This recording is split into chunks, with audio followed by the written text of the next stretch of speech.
Hello, welcome to Haldar E-Academy online platform. So in my today's class, I'm going to start the bet from here. So in my previous class, I already have completed here and have told you that how now, after after 15 years, the banker was thinking about the time when he and the young man who was a lawyer had started a bet, and the time was for 15 years.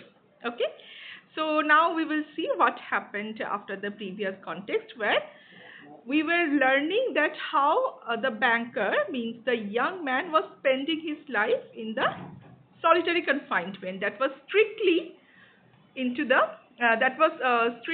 taking place in one of the cottages of the banker's garden. Okay, so we have learned that how he was spending the first 5 years, and then after some of the years in the next half of his 15 years due course time, and today we are gonna see that what is going on after that. Okay, so now directly go to the text part. So here we can see that we learned that the young man was trying to learn many languages. He learned 6 languages, and that was almost flawless. Not almost, that was flawless learning, because he asked the banker to shot a gun if his writing the letter which he wrote in 6 languages was correct. Okay, and the banker show the letter to different people who knows those languages, and they confirmed that there was not a single mistake. So the banker ordered 2 shots to be fired in the garden in reply to the letter of the young man, to confirm that there was not a single mistake in the letter which he wrote using 6 different languages. Okay, now we are gonna see that what happened after the 10th year, means till 10th year we have learned so far. After the 10th year, what is going to happen? Okay, then after the 10th year, the prisoner sat immovably at the table and read nothing but the gospel. দেখো এই উচ্চারণটা হবে read, হ্যাঁ ঠিক আছে, কারণ যেহেতু past tense আমরা ইউজ করছি। যদিও রিড আর রিড দুটো সেমই হয় স্পেলিং, বাট প্রনাউন্সিয়েশনটা ডিফারেন্ট হয়। পাস্ট টেন্সের ক্ষেত্রে রেড হচ্ছে। ওকে, তো কি বলছি, প্রিজনার 10 বছরের পর একদম চুপচাপ বসে থাকতো, ইমুভেবলি বসে থাকতো অ্যাট দ্য টেবিলে, এবং কি পড়তো? Nothing but the gospel.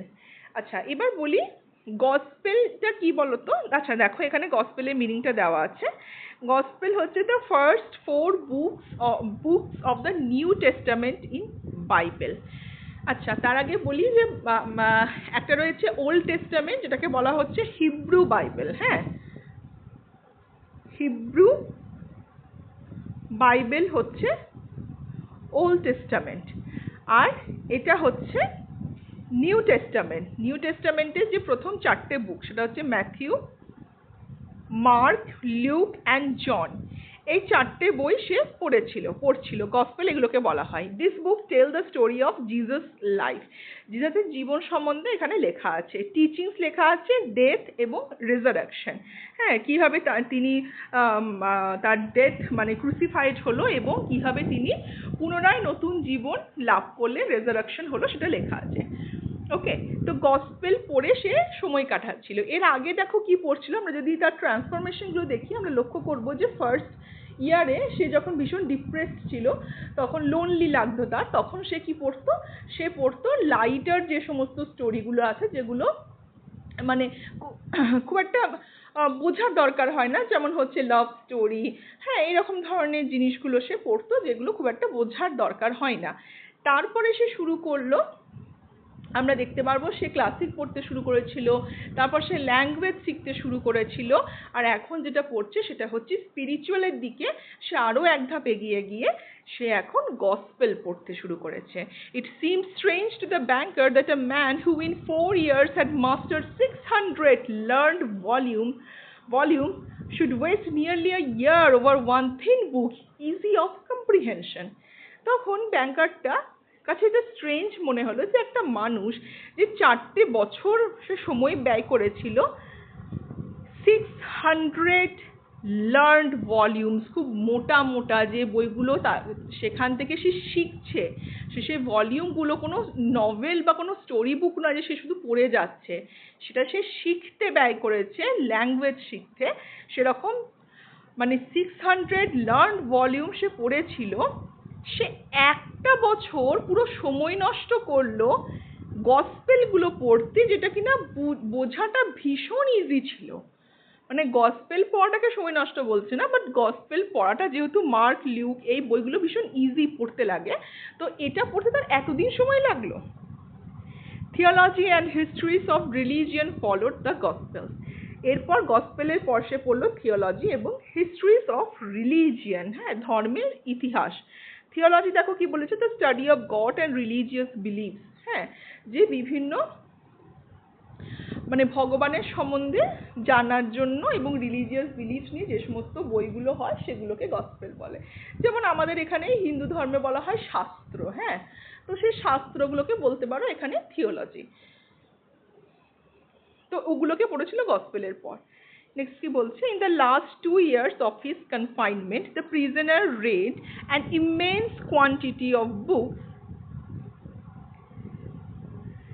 quite indiscriminately. তো বলছি যে এরপর যেটা লাস্ট 2 years, যখন তার শেষ যে 2 বছর বাকি আছে কনফাইনমেন্টে, সেই সময় ও কি পড়তে লাগলো, প্রচুর প্রচুর বই পড়তে লাগলো। ইমেন্স মানে প্রচুর, কোয়ান্টিটি অফ বুকস পড়তে লাগলো। কোয়াইট ডিসক্রিমিনেটলি। তো ইনডিসক্রিমিনেটলি মানে কথাটা হচ্ছে যে মানে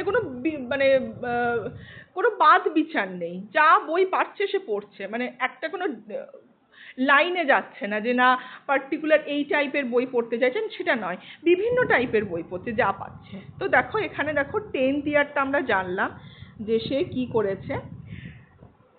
10th এর পরে মানে 10th ইয়ারের পরে 11 ইয়ারে আমরা জানলাম কি করেছে। তারপরে আমরা দেখলাম যে সে থিওলজি হিস্ট্রি পড়েছে। তারপর কি হচ্ছে, লাস্ট 2 বছর, হ্যাঁ, মানে এবার 15 বছর যে টাইমলাইনটা চলে আসছে সেটা লাস্ট 2 বছরের কথা এখানে বলেছে। নেক্সট কি বলছে, at one time he was busy with the natural sciences, then he would ask for Byron or Shakespeare. বলছে কোনো সময় ন্যাচারাল সায়েন্স যেটা সেটা পড়তে লাগলো, তারপরে সে আবার কোনো সময় বললো যে না আমার বাইরনের বই পড়বো বা শেক্সপিয়ারের বই পড়বো। দেখো শেক্সপিয়ারের কথা তোমরা কম বেশি সবাই শুনেছো। বাইরন এবং শেক্সপিয়ার এবার বলে দিই। বাইরন কে ছিল দেখো, জর্জ গর্ডন বাইরন, যাকে বলা হতো Lord Byron, was the major English romantic poet. হ্যাঁ, লর্ড বাইরন ছিলেন একজন ইংলিশের বিখ্যাত রোম্যান্টিক পোয়েট ছিলেন লর্ড বাইরন। তার যে সমস্ত তিনি লেখাগুলো লিখতেন সেগুলো ভীষণ মানে রোম্যান্টিক ভাবধারাকে তিনি তুলে ধরতেন, ঠিক আছে। আর আমরা জানি উইলিয়াম শেক্সপিয়ার সম্বন্ধে যে বললাম, তোমরা তো মোটামুটি জানো অনেকেই। William Shakespeare is widely regarded as the greatest writer in the English language and the world's greatest dramatist. তো উইলিয়াম শেক্সপিয়ার অফকোর্স বাইরনের অনেক কাল আগে, তো তিনি সেই সময় তাকে এখনো অবধি, সে যুগে তো বটেই, এখনো অবধি তাকে ইংলিশ জগতের মানে ল্যাঙ্গুয়েজে তাকে সব থেকে বিখ্যাত রাইটার ধরা হয়, এবং অফকোর্স তিনি সব থেকে ফেমাস ড্রামাটিস্ট তো বটেনি। তার সঙ্গেও তিনি যেটার জন্য বিখ্যাত সেটা হচ্ছে সনেটের জন্য বিখ্যাত। এবং তোমরা শেক্সপিয়ারের সনেট তো, ও হ্যাঁ, তোমরা তো শেক্সপিয়ারের সনেট তো রয়েছে, সনেট নাম্বার 73 এখানে। ওকে, বেশ। এবার কি বলছে, there were notes in which he demanded at the same time books on chemistry and manual of medicine and a novel. বলছে আরও কি বই সে ডিম্যান্ড করতো, কেমিস্ট্রির ওপর, ম্যানুয়াল অফ মেডিসিন, ওষুধ কি করে তৈরি করতে হয় তার ওপর, নভেল, এবং সাম ট্রেটাইস অন ফিলোসফি অ্যান্ড থিওলজি। ট্রেটাইস মানে কি বলতো, সেটা মানে হচ্ছে তোমার ওই মানে 3টে ভলিউমে লেখা আর কি, সেগুলোকে ট্রেটাইজ বলে। 1, 2, 3 যে পার্টগুলো বেরোয় সেগুলো। আর কি বলছে কিসের ওপর, সেটা ফিলোসফির ওপর এবং থিওলজির ওপর। থিওলজি তোমরা একটু আগেই পড়লে যে থিওলজি মানে হচ্ছে ধর্ম সংক্রান্ত লেখা যে বইতে পাওয়া যায়। His reading suggested a man swimming in the sea among the wreckage of his ship and trying to save his life by greedily clutching first at one spur and then at another. এখানে বলছে যে ওর যে পড়ার ধরনটা দেখলে বোঝা যায় যে একটা মানুষ, কার সঙ্গে তুলনা করা হয়েছে, যে একটা মানুষ সে যেন সমুদ্রে সাঁতার কাটছে এবং ওই সমস্ত যে তার যেন জাহাজ ডুবি হয়ে গেছে এবং সে সমুদ্রে সাঁতার কাটছে এবং তার সে নিজের জীবনটাকে বাঁচানোর চেষ্টা করছে ভীষণ লোভীভাবে। কিসের ওপর সে লোভ করছে, যে হট করেই একটা জাহাজের মাস্তুল, স্পার মানে হচ্ছে মাস্তুল, একবার এখানে ধরার চেষ্টা করছে এবং পরক্ষণেই জাহাজে যে সমস্ত আরও জিনিসপত্র ভাসছে জলে, অন্য একটা কিছু ধরে সে যার জীবনটাকে বাঁচানোর চেষ্টা করছে। মানে সে যেন তেন প্রকারণে তার টাইমটা পাস করার চেষ্টা করছে, এই সলিটারি কনফাইনমেন্টটা সে পাস করার চেষ্টা করছে। এবার কি বলছে, the old banker remembered all this. Old যে ব্যাংকার সে এই সময় পাইচারি করতে করতে তার সব কিছু মনে পড়ছে, অ্যান্ড থট, এবং সে এটা ভাবছে, tomorrow at 12 o'clock he will regain his freedom. কাল 12টার সময় সে তার ফ্রিডমটা পাবে। By our agreement I ought to pay him 2 millions. আমাদের এগ্রিমেন্ট অনুসারে তাকে 2 millions পে করতে হবে। If I do pay him it is all over with me. এখন তার পয়সাপাতির টান পড়েছে, সে এখন পয়সার মূল্যটা সে বুঝতে পেরেছে, সে এখন ভাবছে যদি তাকে পে করতে হয় it is all over with me, তাহলে তো আমি শেষ হয়ে যাব। I shall be utterly ruined. আমি তো একেবারে পথে বসে যাব। 15 years before his millions had been beyond his reckoning. বলছে 15 বছর আগে এই 15 মিলিয়নসটা তার মানে আইডিয়ার মধ্যেই আসেনি, তার পয়সা এত বেশি ছিল যে সেটাকে ধর্তব্যের মধ্যেই ধরেনি। সে কখনো গুণে দেখার চেষ্টাও করেনি যে 2 মিলিয়ন কামাতে গিয়ে তার কত পরিশ্রম হয়েছে। তার এটা মাথাতেই ছিল না যে সে ঠিক 2 মিলিয়ন মানে ঠিক কতটা টাকা সে বাজি লড়লো, সেটা সেই সময় সে ভাবেও নি। Now he was afraid to ask himself which was greater, his debts or his assets. এখন এমন অবস্থা হয়েছে পয়সার জন্য যে সে নিজেকেও জিজ্ঞাসা করতে ভয় পাচ্ছে যে কোনটা গ্রেটার, কোনটা তার বেশি আছে এখন। সেই সময় অফকোর্স সে বলে দিতে পারতো যে পয়সা বেশি আছে তার কাছে, কিন্তু এখন তার ডাউট যে তার ঋণ বেশি না তার অ্যাসেট বেশি। Desperate gambling on the stock exchange, wild speculation, and the excitability which he could not get over even in advancing years. কি বলছে, সে ভীষণ ডেসপারেট ভাবে গ্যাম্বলিং করেছে স্টক এক্সচেঞ্জে, যেটা স্টক মার্কেট হয়, এখনো দেখবে স্টক মার্কেটে লোকে পয়সা লাগায়। তো সেখানে যে ডেসপারেট ভাবে সে পয়সা লাগিয়েছিল সেইটার সে ফল ভোগ করছে। ওয়াইল্ড স্পেকুলেশন মানে হচ্ছে ওয়াইল্ড গেস বলে না, যে বিনা চিন্তাধারাতে কিছু একটা মানে গেস করে ছুড়ে দিল যে নে এইটাই বলছি, মানে কোনো কিছুই তার কোনো আইডিয়া নেই, সেই রকমভাবে কোনো কিছু স্পেকুলেট করা মানে চিন্তা করা। তো সেই ধরনের কাজ করেছে কোনো রকম কোনো চিন্তাভাবনা ছাড়া। And the excitability which he could not get over even in advancing years had by degrees led to the decline of his fortune. এবং এমন একটা এক্সাইটেবিলিটি নিয়ে সে কাজ করেছে যে সে মানে যে আপকামিং যে অ্যাডভান্সিং ইয়ার্স মানে আগামী বছরগুলোতে সে কোনো প্ল্যান করে চলেনি। তার জন্য কি হয়েছে, হ্যাড বাই ডিগ্রিজ, এইগুলোই ধীরে ধীরে, ডিগ্রিজ মানে হচ্ছে ধীরে ধীরে বেড়েছে, কি বেড়েছে, তার ডিক্লাইন করা, তার পতনের পথ প্রশস্ত করেছে। অফ হিজ ফরচুন, তার ফরচুন এবং তার গর্ব, তার অহংকার, তার যে সাহসিকতা মনোভাব, ফিয়ারলেস, কোনো কিছুতে ভয় পায় না, এই সমস্ত কিছু তার এক নিমেষে ধ্বংস হয়ে গেছে। তার অহংকার, তার সম্পত্তি, মনের মধ্যে যে ভয়হীনতা এতদিন কাজ করতো যে সব করব, আমার কাছে প্রচুর পয়সা আছে, কোনো কিছুই কোনো ব্যাপার না, সেই ভয়হীনতাটা তার চলে গেছে। সেলফ কনফিডেন্ট মিলিয়নিয়ার, একটা যে নিজের ওপর যে কনফিডেন্ট রয়েছে যে আমার প্রচুর পয়সা, এই যে একটা মিলিয়নিয়ার একটা confident, has become a banker of meddling rank, সেই ধরনের মানুষটা এখন কি ধরনের ব্যাংকারে পরিণত হয়েছে? Meddling rank. মিডলিং র্যাঙ্ক মানে হচ্ছে মধ্যবিত্ততে পরিণত হয়েছে, সেই বিশাল বড়লোক থেকে মধ্যবিত্ততে। Trembling at every rise and fall in his investment, সে এখন প্রত্যেকটা ইনভেস্ট করতে গেলে, তার যখন একটা ইনভেস্টমেন্টের তো ধরো স্টকের দাম বাড়ে, স্টকের দাম কমে, তো সেই ধরনের ইনভেস্টমেন্টে সে এখন মানে ভয়ে তার হাত কাঁপতে লাগে যে বাবা ওখানে কি করে ইনভেস্ট করবো, এককালে যেটা রেকলেসই করে গেছে। হ্যাঁ, তো এমন নয় যে স্টক মার্কেটে ইনভেস্ট করা খুব খারাপ, সেটা মোটেও না, কিন্তু তার জন্য পড়াশুনো করতে হয়। পড়াশুনো না করে সবাই স্টকে ইনভেস্ট করছে বলে আমার পয়সা আছে বলে আমি ইনভেস্ট করে দিলাম, হ্যাঁ, এইরকম করে স্টকে ইনভেস্ট করলে দেখো কারো কারো ভাগ্য খুলেও যেতে পারে, বাই চান্স হয়ে গেল, ক্লিক করে গেল, কিন্তু বেশিরভাগ জনেরই পয়সা একদম জলে চলে যায়। ঠিক আছে, তো এবারে ও ওইরকমভাবে ওয়াইল্ড কাজগুলো করেছিল, তো এখন ওই জন্য সেই সবের নাম শুনলেও তার ভয়ে হাত পা কাঁপতে লাগে। কার্সড বেড, এই অভিশপ্ত বাজিটাকে না মার্টার দ্য ওল্ড ম্যান, ওই ওল্ড ম্যানটা আস্তে আস্তে বললো, মার্টার মানে বিড়বিড় করে বলা। Clutching his head in his in despair, তার মাথাটাকে একদম মানে হাত দিয়ে আর কি টিপে ধরা, তার মাথাটাকে টিপে ধরে বলছে Y didn't the man die, মানুষটা মরলো না কেন, মানে ওই ইয়াং ম্যানটা যে সলিটারি কনফাইনমেন্টে রয়েছে তার জন্য বলছে মানুষটা মরলো না কেন। হি ইজ ওনলি 40 নাও, সে মাত্র 40 বছর বয়স। He will take my last penny from me, সে আমার কাছ থেকে আমার লাস্ট পেনিটা নিয়ে চলে যাবে। হি উইল ম্যারি, তারপর সে বিয়ে করবে। উইল এনজয় লাইফ, এখন তো সবে 40 বছর বয়স, সে সব টাকাগুলো নিয়ে যাবে, সে বিয়ে করবে, তার একটা সে তার লাইফকে এনজয় করবে। Will gamble on the exchange, তারপর সে নিজেও এক্সচেঞ্জে গ্যাম্বল করতে শুরু করবে, জুয়া মানে পয়সা লাগাতে শুরু করবে, জুয়া খেলার মতো।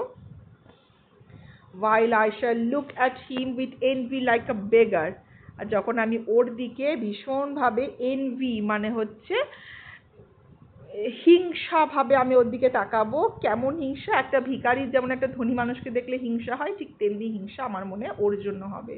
And here from him every day, এবং ওর কাছ থেকে আমি প্রত্যেক দিন শুনবো দ্য সেম সেন্টেন্স, ওই একই সেন্টেন্স। কি sentence? I am indebted to you for the happiness of my life, যে আমি তোমার কাছে খুব ঋণী যে আমি জীবনে এত সুখ ভোগ করছি। লেট মি হেল্প ইউ, চলো এবার আমি তোমাকে কিছু হেল্প করি। No it is too much, না না এটা বড্ড বেশি হয়ে যাচ্ছে, আমি সহ্য করতে পারছি না এরকম অবস্থা। The one means of being saved from bankruptcy and disgrace is the death of that man. বলছে the one means of being saved, একটাই উপায়, ব্যাংক্রাপসি মানে হচ্ছে, ব্যাংক্রাপসি বাংলাটা কি বলবো, মানে ওর কাছে কোনো পয়সাই নেই। ব্যাংক্রাপ ঘোষণা করে বলে না, যখন ঘোষণা করে যে ওর কাছে একটা টাকাও নেই, ও আর কোনো পয়সা ফেরত দিতে পারবে না। ঠিক আছে, এটা বলছি দাঁড়াও, যে এইভাবে একদম ব্যাংক্রাপসি হয়ে যাওয়া থেকে বাঁচার একটাই মাত্র উপায় রয়েছে, এবং ডিসগ্রেস থেকে বাঁচার। ঠিক আছে, এই যে ডিসগ্রেস মানে হচ্ছে সম্মানহানি হচ্ছে, এর থেকে বাঁচার একটাই উপায় রয়েছে, is the death of that man, ওই ইয়াং ম্যানটার মৃত্যু, ওটাই আমাকে বাঁচাতে পারে। ব্যাংক্রাপসি কি বলতো, ধরো তুমি কারোর কাছ থেকে অনেক টাকা পয়সা নিলে, ঠিক আছে, নাও নিলে কি না নিলে সেটা ম্যাটার করছে না, তোমার কাছে আর একটা টাকাও নেই, ঠিক আছে, সেটাকে বলা হচ্ছে ব্যাংক্রাপসি।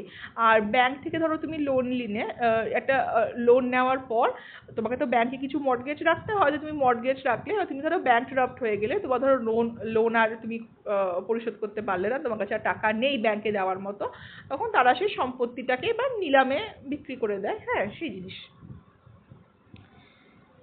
এবার কি বলছে, it struck 3 o'clock, the banker listened, 3টে বাজলো, ব্যাংকারটা শুনছে। Everyone was asleep in the house and nothing could be heard outside, বলছে প্রত্যেকে ঘরে ঘুমোচ্ছে এবং nothing could be heard outside, বাইরেও কিছু শোনা যাচ্ছে না, but the rustling of the chilled trees, ঠিক আছে, ওই কিসের আওয়াজ শোনা যাচ্ছে,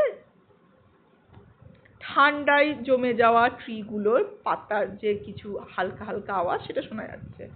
Trying to make no noise, কোনো আওয়াজ না করারই চেষ্টা করলো সে। He took from a fireproof safe, একটা ফায়ারপ্রুফ মানে আগুনে এর কোনো ক্ষতি হবে না এমন একটা লকার থেকে বলতে পারো কি নিল, একটা কি নিল, দ্য কি of the door which had not been open for 15 years, 15 বছর ধরে এই যে দরজাটা খোলা হয়নি, কারণ জানলা দিয়ে মনে আছে ছোট্ট উইন্ডো দিয়ে তার খাবার দাবার হ্যানা ত্যানা চিঠিপত্র এই সমস্ত দেওয়া হতো। তো এবারে কি বলছে যে দরজাটা 15 বছর ধরে ওপেন হয়নি সেই দরজার চাবিটা নিল। Put on his overcoat, তার গায়ে overcoat চাপালো, and went out of the house, এবং বাড়ি থেকে বেরোলো। It was dark and cold in the garden, গার্ডেনে এটা বেশ অন্ধকার এবং ঠান্ডা। Rain was falling, বৃষ্টি পড়ছে। A damp cutting wind was racing about the garden, একটা হাওয়া যে বাতাসটা গায়ে একবার সেই চাকু জ্বালিয়ে যাচ্ছে, মানে প্রচন্ড কাটা শিরশির করে দিচ্ছে এরকম একটা হাওয়া। রেসিং অ্যাবাউট দ্য গার্ডেন মানে পুরো বাগানে যেন এই হাওয়াটা বয়ে বেড়াচ্ছে। হাউলিং, একটা হাওয়া সে হু হু শব্দ একটা গর্জনের মতো লাগছে। And giving the trees no rest, এবং এই হাওয়ার জন্যে গাছের পাতাগুলো কোনো মানে রেস্ট পাচ্ছে না, তারা সবসময় নড়ছে এবং আওয়াজ করছে। The banker strained his eyes but could see neither the earth nor the white statues nor the lodge nor the trees. ব্যাংকারটা কি করলো, তার চোখটাকে সেই মানে কুচি ছোট করে সে একদম সেই মন দিয়ে তাকায় না, ওটাকে স্ট্রেন্ড বলা হচ্ছে, মানে চোখের ওপর চাপ ফেললো, তার সত্ত্বেও সে কিছুই দেখতে পেল না। না নিচের তলার জমিটা দেখতে পেল, না সাদা রঙের যে স্ট্যাচুগুলো তার গার্ডেনে রয়েছে সেটা দেখতে পেল, না লজটাকে দেখতে পেল, না তার গাছগুলোকে ঠিক করে দেখতে পেল। এতটাই ঠান্ডা, চারিদিকে কুয়াশা ফগ জমে গেছে। Going to the spot where the lodge stood, সেই জায়গায় গেল যেখানে লজটা দাঁড়িয়ে থাকে। He twice called the watchman, সে ওয়াচম্যানকে দুবার ডাকলো। নো আনসার ফলোড, কোনো আনসার পেল না। Evidently the watchman had sought shelter from the weather, স্বাভাবিকভাবেই এভিডেন্টলি মানে হচ্ছে ভীষণ স্বাভাবিকভাবেই যে ওয়াচম্যান সে আশ্রয়ে চলে গেছে, কারণ ওয়েদারটা ভীষণই খারাপ ছিল। And was now asleep somewhere, এবং এখন হয়তো ঘুমোচ্ছে কোথাও একটা, কোথায় ঘুমোতে পারে, ইদার ইন দ্য কিচেন, হয় কিচেনে ঘুমোচ্ছে ওয়াচম্যানটা, or in the green house, কিংবা গ্রিন হাউসে ঘুমোচ্ছে। গ্রিন হাউসে ঘুমোলে তো খুবই ভালো লাগবে, ভীষণ গরম থাকে না গ্রিন হাউসটা। গ্রিন হাউস ওই জন্যই তৈরি হয় যাতে গরমের মধ্যে ফলগুলো কৃত্রিম পরিবেশে বেড়ে উঠতে পারে, তো গ্রিন হাউসে থাকবে। If I had the pluck to carry out my intention, যদি প্লাক মানে হচ্ছে সাহসিকতাপূর্ণ কোনো কাজকে করা আর কি, তো আমি যদি আমার যে উদ্দেশ্য সেটা যদি আমি ক্যারি করতে পারি, যদি আমি আমি যদি মানে বয়ে নিয়ে যেতে পারি, thought the old man, old ম্যানটা ভাবলো, suspicion would fall first upon the watchman, তাহলে যে সন্দেহ সেটা ওয়াচম্যানের ওপর পড়বে। কি উদ্দেশ্য, সেটা হচ্ছে ইয়াং ম্যানটার কোনো ক্ষতি করা, যদি সেটা করতে পারে তাহলে সাসপিশনটা তো ওয়াচম্যানের ওপর পড়বে। He felt in the darkness for the steps and the door, সে অন্ধকারের মধ্যে সিঁড়ি যেগুলোতে সেগুলোতে মানে পা দিয়ে বুঝে বুঝে বুঝে বুঝে যাচ্ছিল এবং দরজাটাকে পেল। And went into the entry of the lodge, এবং লজের এন্ট্রিতে গেল। Then he groped his way into the little passage and lighted a match. আচ্ছা, groped মানেটা দেখো কি বলেছে এখানে, he to search for something blindly or uncertainly with hands, হ্যাঁ সে হাত দিয়ে সে খোঁজে আর কি, যেভাবে সে চোখে দেখতে না পেলে মানুষ যেমন হাত দিয়ে দিয়ে খোঁজে অন্ধকারে, ওই রকম করে তার রাস্তাটা বোঝার চেষ্টা করছিল। ইনটু দ্য লিটল প্যাসেজ, ছোট্ট সেই প্যাসেজটা যার মধ্যে দিয়ে সে যাচ্ছিল। অ্যান্ড লাইটেড আ ম্যাচ, এবং একটা আগুন জ্বালালো। দেয়ার ওয়াজ নট আ সোল দেয়ার, একটা লোকও সেখানে নেই। There was a bedsheet with no bedding on it, একটা বেডশিট পাতা রয়েছে, উপরে কোনো বিছানা নেই। And in the corner there was a dark cast iron stove, এবং কর্নারে কি রয়েছে, একটা আয়রন স্টোভ রাখা রয়েছে। The seals on the door leading to the prisoners room were intact, যে সিলটা করে দিয়েছিল দরজার মধ্যে, তো সেইটা যেটা প্রিজনারের রুমের কাছে নিয়ে যাচ্ছে সেটা একদমই ইনট্যাক্ট ছিল। When the match went out, the old man, trembling with emotion, যখন লাইটটা তো সেই জেলে তো দেখলো, তো দেশলাই জেলে সে দেখলো, এবার যখন সেটা যখন নিভে গেল তখন ওই ওল্ড ম্যানটা সে একদম মানে ভয়ে নয়, তার ইমোশনের জন্য সেই কথাগুলো ভেবে সে কাজটা করতে যাচ্ছে এইগুলোর জন্য সে কাঁপতে লাগলো। peeped through the little window, ওই ছোট্ট জানলা দিয়ে সে চোখ বাড়িয়ে দেখলো ঘরের ভিতরটা। The candle was burning dimly in the prisoner's room. সে কি দেখলো প্রিজনার রুমে? যে মোমবাতিটা জ্বলছে ডিমলি, মানে অস্পষ্ট হালকা ভাবে। He was sitting at the table. টেবিলের কাছে বসে আছে। Nothing could be seen but his back. তার পিছনটুকুই শুধু দেখা যাচ্ছিল, আর কিছুই দেখা যাচ্ছে না। The hair on his head and his hands. আর কি দেখা যাচ্ছিল? তার মাথার চুলটা দেখা যাচ্ছিল এবং তার হাতগুলো দেখা যাচ্ছিল। Open books were lying on the table.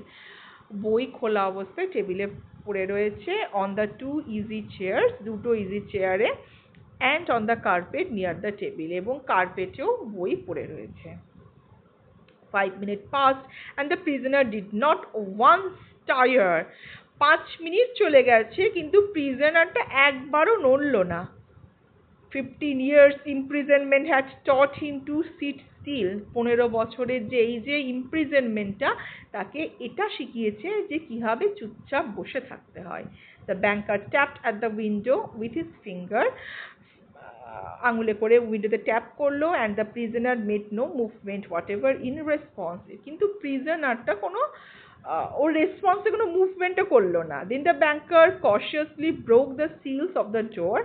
তারপর ওই দরজার যে সিলটা করা ছিল, যেটা লাগানো ছিল, সেটাকে ভাঙলো, and put the key in the keyhole.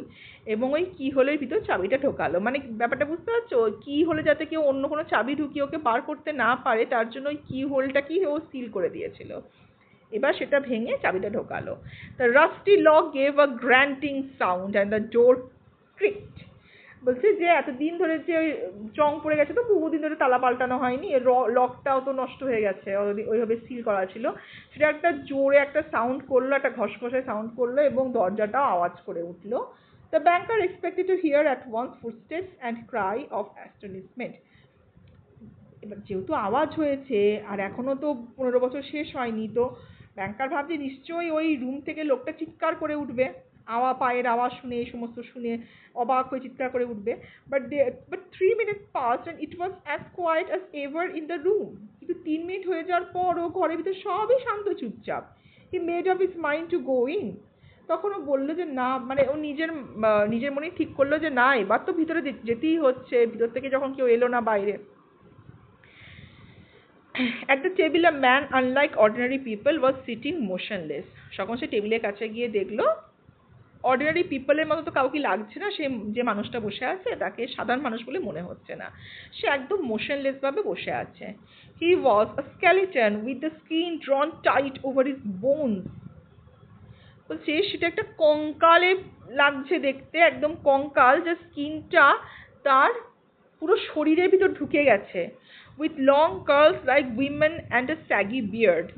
এবং মাথার চুলগুলো অনেক লম্বা লম্বা কার্ল হয়ে গেছে, কোকড়ানো, যেন দেখে মনে হচ্ছে কোনো মেয়ের মাথার চুল। অ্যান্ড আ স্যাগি বিয়ার্ড মানে হচ্ছে অনেক লম্বা দাড়ি, ঝুলে গেছে এমন লম্বা দাড়ি। দেখো স্যাগি মিনিংটা দেওয়া রয়েছে এখানে। আচ্ছা, এখানে আনটাইডি রয়েছে। আনটাইডিও হয় যে নোংরা দাড়ি, মানে হচ্ছে প্রচুর দাড়ি লম্বা হয়ে বেড়ে গেছে। এমনিতে স্যাগি মানে হচ্ছে ঝুলে গেছে এমন জিনিস, নোংরা এই জিনিসটা বলা হচ্ছে। আচ্ছা, ও এটা তো আগের পেজটাতে না।